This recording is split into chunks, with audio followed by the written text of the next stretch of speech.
How y'all doing? Oh my God, are y'all watching me? Wow, oh my God, I didn't even notice you over there, girl. You looking so good. Look at that hair. Come on, brows.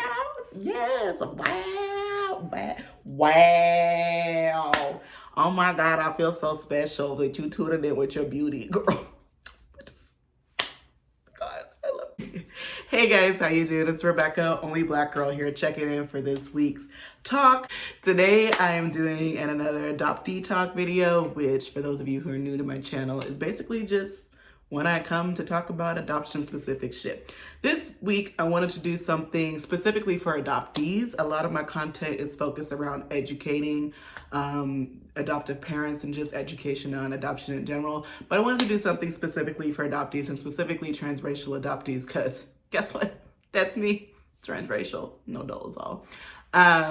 So I wanted to give just some tips and advice for just dealing with being a transracial adoptee in your life. Stuff that I wish somebody had told me, or I wish somebody was able to tell me when I was growing up. Because as you know, if you followed my story, I was raised in white family, all white neighborhood. I was the only black person in church, school, sports, most of the time in the community. Like, I legit did not see another black person that was not related to me until like middle school. So I understand. I get you. And unfortunately, when I was growing up as well, like early 90s, the internet was just becoming a thing. We didn't have Facebook and Tumblr and blogs and all these things that y'all have now, where you're kind of able to find a community online and able to know that there are other people like you out there. When I was growing up, I didn't know that. I legit thought that my family was insane and the only family on the planet who had all these different races in one family, and we were just like this crazy ass family that looked weird. I really did. Like, I did not know that like adoption and transracial adoption specifically was a thing outside of our family. So I didn't have anybody to mentor me or to look up to or to say like, hey girl, it's okay. You're not the only one going through this. So I'm here to be that for you, okay? I'm your 28-year-old auntie, okay? I'm here to bestow things that I learned going through this by myself to you, so that hopefully it'll make your life a little bit easier, or just, provide some comfort in knowing that you're not dealing with this alone, because you're not, girl. I've gone through it. Plenty of others have gone through it. People before me have gone through it. We've been through it, okay? Okay. If you're interested in learning these 5 tips / notes that I put together for y'all today, go ahead and stay tuned and click the subscribe button down there, because again, I'll be watching y'all and y'all be watching me but not be subscribing to me, and I don't have time for this foolishness in 2020. So click the subscribe button before I have to beat your ass. All right? Okay. Love you so much. Tip number 1, find a community. Now, again, for those of you who live in isolated areas like I did, it may be easier said than done, and I get that. So I'm going to expand that to find a community in person and online. Whatever you need to do to find a place where you feel like you fit in and you feel like you have a voice and you're being listened to. And also, I want to say that finding your community doesn't necessarily mean it has to be people who are exactly like you. So for example, for myself, my community was honestly just other people of color. It wasn't even necessarily just black people. But for me, I really kind of came into my own and realized that I wasn't the only person dealing with stuff when I went to community college, and I went to their diversity and equity center. And that was the first time that like I saw a space where other people of color were kind of allowed to openly talk about racism and all the bullshit that we were dealing with on a day to night. I was like, oh my God. This wasn't all in my head. Like, other people are actually experiencing this racism and discrimination and microaggressions and these little like backhanded compliments to things like even teachers say to you. And for me, I had always thought, oh, I'm just crazy because everybody around me was white and was like, oh, maybe they didn't mean it like that, or, oh, they're just from the old times, and blah, blah, blah, blah. So I always was just like, oh, well, maybe it's just me. Maybe I'm just overreacting. And being able to have a space in a community that was openly like, it's okay for you to vent, and we're all dealing with it. You're not insane. We used to just have sessions where we would just sit down and rant about the bullshit and the racism and stuff that we dealt with.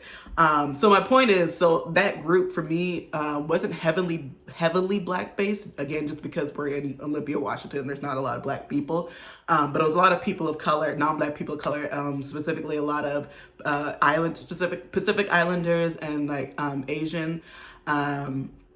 So I didn't necessarily have a black community or even like an adoptive community to connect with, but I found a group of people who allowed me to be myself and allowed me to share my experiences, and they validated it for me. So I felt comfortable. And from that point on, I just felt more and more able to kind of be myself and open up and just, you know, become more of who I am and explore my identity more. And just from there, it kind of just skyrocketed to becoming who I am today. And I owe a lot of my gratitude to the Diversity and Equity Center at South Puget Sound Community College. Hey, SPSBC, go Clippers. Just because they provided a home for me to like be myself. So I say all that to say, find a community, and your community just doesn't have to match every characteristic that you have. It just means find a home, basically find a place where you can go outside of your immediate home, where you feel heard, understood, and you don't have to fight to make your experiences feel valid. So whether that's community groups in your local city, whether that's Facebook groups online. I know I'm in a few groups online that I go into just to rant and talk about it, and people get it. Like whatever that looks like for you in the age of the digital age and the internet, there's so many different venues and avenues that you can find communities in, and I would just encourage you to find a place where you feel comfortable in just being yourself, and you can kind of rant about your experiences and not feel like you're being judged for it or being shut down for that. Number 2, find a mentor. Find a mentor. Again, another thing that's probably easier said than done. But also, again, kind of like the community, your mentor doesn't necessarily need to be somebody who matches every single identity characteristic that you have. For me, my first mentor, again, was in community college, and she was a black woman. Well, she is a black woman. She's still alive. What's up, Rhonda? How you doing? She was a black woman who worked in the administration at the college. She was the only full-time black employee who was on the president's board. She grew up like, you know, during the civil rights era and all that stuff. But I really connected with her because she understood what it was like to be the only black woman in pretty much every aspect of her life. She is, you know, born into a black family, traditional black family. She's not adopted, all that stuff. But all throughout her career, she's always been the only black woman in the room. And so it was really easy for me to connect with her, myself being the only black person in pretty much every aspect of my life. And she was able to really guide me and give me confidence and give me advice on how to navigate the world as a black woman, and specifically navigate through my education and my school, because I was at a place where I was just like done. I'm like, for what am I even continuing going to school for? Nothing is working out the way I had planned it, and like just fuck all this shit. And so she really helped me get back on track. She helped me like set goals for myself and really figure out like what I wanted to do, where I wanted to be, and how to do that as a black woman navigating spaces where most of the time it's just gonna be me, the only person of color in the room, the only black woman in the room. So it was just nice to have somebody who had been through that for decades and kind of knew how to deal with that. And she also, for me, works really well because she was very, she didn't sugarcoat shit, which I like. I don't get along well with people who like to tiptoe and, oh my God, coddle you. No, I need somebody to be like, Rebecca, you fucking up, sis. We made this plan 2 weeks ago. Do you remember when we made this plan and you said you was going to have this ready by today? It's not ready by today. What you doing? Why ain't it ready, girl? You slack it. What's the problem? So I needed somebody who could really lay down the law and hold me accountable when I was slacking, when I was slipping, when I was who knew where I was wanting to go and could be like, skirt, girl, you going off track. Get back on here, get focused. So yeah, get a mentor. Again, this doesn't necessarily need to be somebody in person. You could do it online, although I highly would suggest doing it more in person, just because I think mentorship, you can get more out of it if you're meeting face to face. And I would recommend meeting at least once a month, depending on what you're doing and what your needs are. Maybe even like every other week or something. But I started with doing, I think I did it every other week, and then eventually we moved into once a month. And it really helped me a lot. So I would definitely suggest looking out for a mentor. It could be a teacher that you really admire, a friend, and just ask them if they want to mentor you. It doesn't even need to be a big thing. I think most people, especially if you go to somebody who's a little bit older, I think most people are pretty happy to share their experiences and the knowledge that they have with the younger generation. Just, they want to help. So yeah, don't be afraid to reach out and find a mentor. Reach out to that person that you connect with really well and you like having conversations with, and just ask them if you'll meet up for coffee once a month and just kind of talk and help you sort through all your shit. And I'm like, we're not talking about therapy, which I'll get to in a second, but it's just kind of somebody to help you keep you accountable for what you are trying to do with your own personal life. Which brings me to number 3, which is therapy. Now, I know some of y'all just got scared and shut your computer and turned off your YouTube real fast, because therapy in the color community is very frowned upon, right? We are very conditioned to believe that we can power through everything, that we don't need help, that mental health isn't real, that it's for white people, it's, you know, Black people, people of color, we just kind of gotta struggle through the pain. But really, we're kind of the people who need it the most. Like, generational trauma is a real thing. There's a lot of bullshit, unprocessed trauma and negativity and just stress and all this bullshit that has been passed along for generations and generations and generations. And on top of that, being adopted, there are so many other things that we're not dealing with on a day-to-day basis that really need to be addressed. So I really, really, really, really suggest finding a therapist. I wish I had done it sooner. I was one of those people who was like, oh, I'm great. I'm totally mentally stable. I've never dealt with depression, no anxiety. I'm totally cool. Until it all kind of built up over the past 28 years, and I had such a bad mental breakdown that that's why I was gone for a lot of last year. I like broke. Like, it got to the point where I was like shaking and crying. I was suicidal a bit. I was just like to the point where, and the crazy thing is, because I have been so conditioned to kind of believe that mental health isn't really a thing. Like, it didn't register to me that I was dealing with depression. I was just like, I don't know what's happening. And I ended up having to call my mom, and she had to fly me back to Washington because I was like, I don't know what's happening. I'm like shaking uncontrollably. I'm crying 24 hours a day. Like, I can't get out of bed. Like, I don't know what's happening and I need help.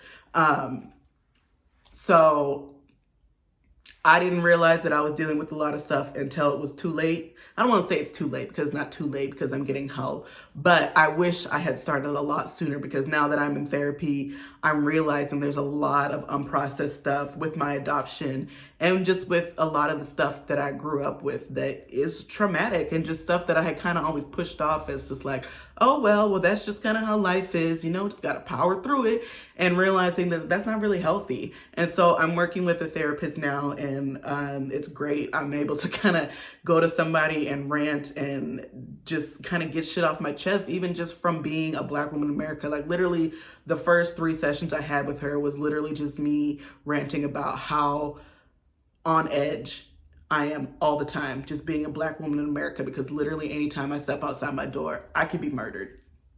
And it's like it's not even unlikely. It's not even something like ridiculous to be afraid of, because we're reading about it every single fucking day in the news. And there's another Black woman slaughtered and nobody cares, and which is on to the next day and there's another Black woman slaughtered. It's just like just things like that is so, it's so much of that shit that's built up in us, and it's not healthy. And I really believe that we all need to talk to somebody about it and get help on how to process it, because those are real things. And specifically adoption related, again, like, there's a lot of unprocessed adoption trauma, even if you don't think there is.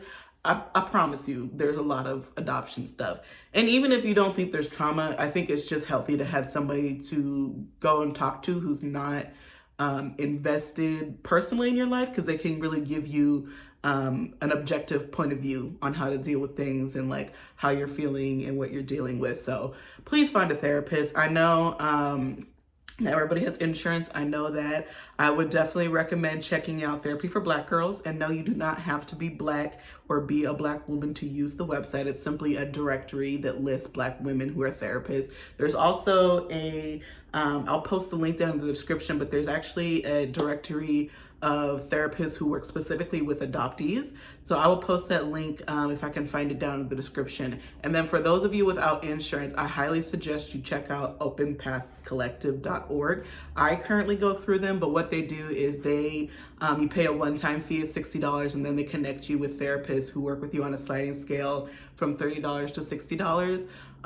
So you don't have to pay the market rate, which is typically like $145 or $200 or whatever per session. So instead you'd only have to pay $30 to $60 per session. So I'll put that link down in the description as well. And I just really encourage you guys to reach out and find a therapist, because everybody needs it. And honestly, really, if your family is into it, I would bring your whole family, bring your parents, bring everybody. Look, I truly believe that everybody on this planet needs to be in therapy. And I really want us to get out of this mindset that you have to wait till something happens to go to therapy, and you should just be going to therapy, period. And truly, therapy should be provided free for everybody. But you know, that's another topic of discussion for another day.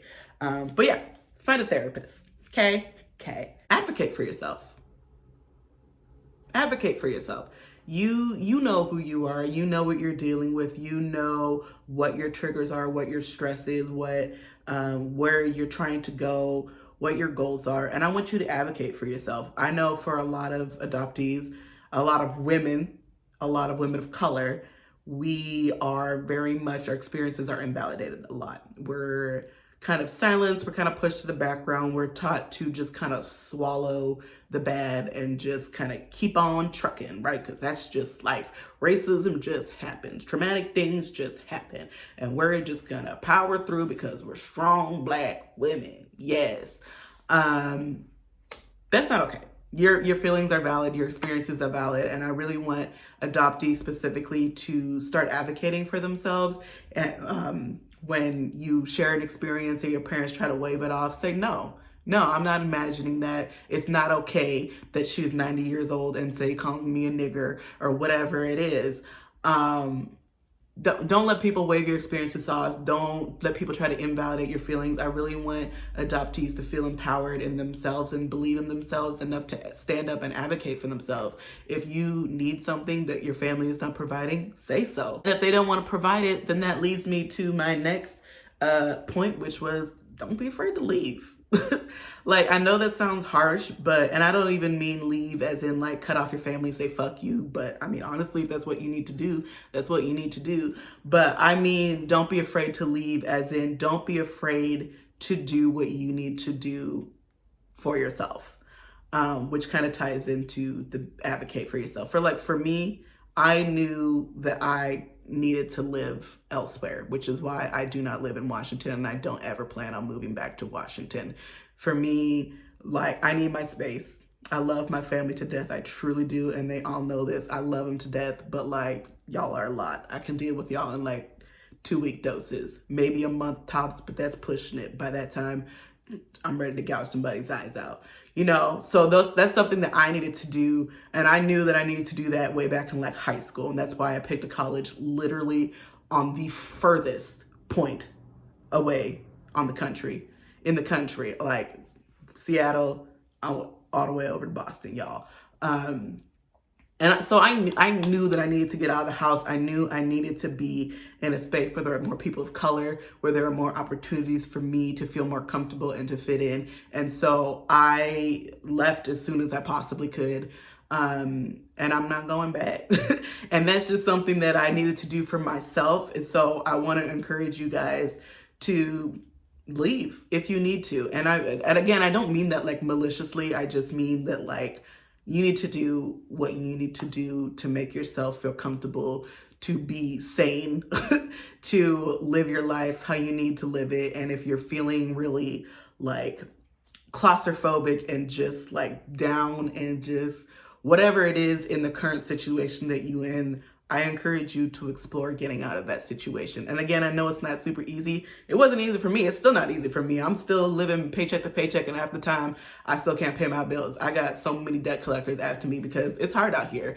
But I'm doing what I need to do for myself, because I know that I cannot live in Washington. I know that I need space for my family. It's like, I know to the point where like when I go home to Washington, the depression just from being in Washington is like instant. It's like as soon as I hit the tarmac from the airport, it's like depression comes. So I knew what I needed to do, and I needed to get away. And that was my literal escape or leaving that I needed to do. But again, it may look different for you, but I just wanted to encourage you guys to do what you need to do to live your life, girl. Like, it's gonna be different for everybody, but I really want, again, I want y'all to advocate for yourself. And I want you to not be afraid to step out of your box and just say, look, y'all not doing what you need to do for my best interest, so I'm gonna peace the fuck out. All right, deuces, no Chris Brown, bye.